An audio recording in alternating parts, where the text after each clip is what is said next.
भैया कुवार के नवरात्र में विंध्याचल धाम भीड़ से खचाखच भरल बा।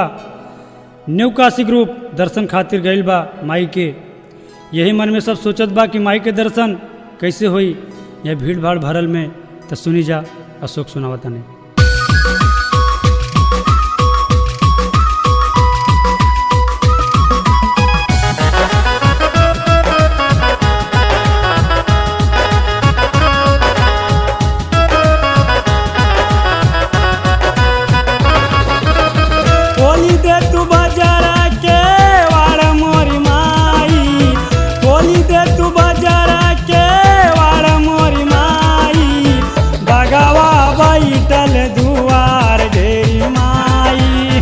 बघवा बैठल दुआर घेरी माई, खोली दे तू बजरा के वाड़ मोरी माई, खोली दे तू बजरा के वाड़ मोरी माई। बघवा बैठल दुआर घेरी माई, बघवा बैठल दुआर घेरी माई।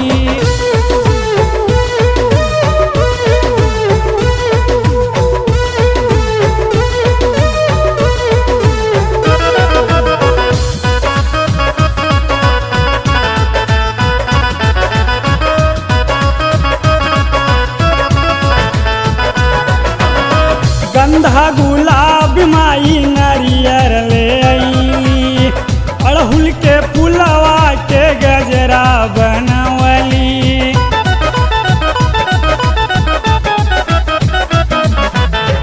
गंधा गुलाब माई नरियर ले आई, अड़हुल के फुलवा के गजरा बनवली। छोड़ी के तू आवा पहाड़ मोरी माई, छोड़ के तू आजा पहाड़ मोरी माई। बघवा बैठल दुआर घेरी माई, बघवा बैठल दुआर घेरी माई।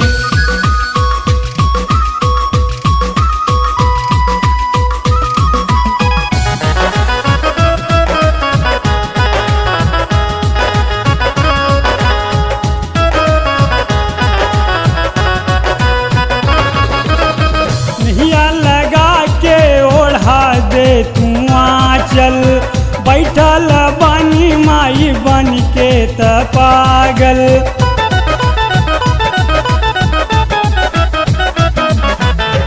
नैया लगा के ओढ़ा दे तू आंचल बैठल बनी माई बन के त पागल।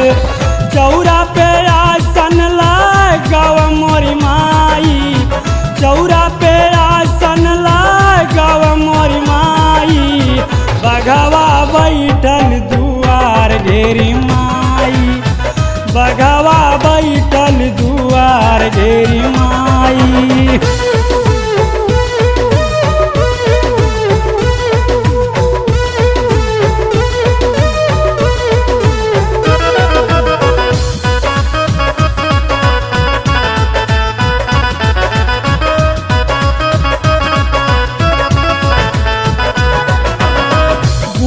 भरत जेडी चरण पुजारी, रहिया जो हेला महेंद्र अनारी।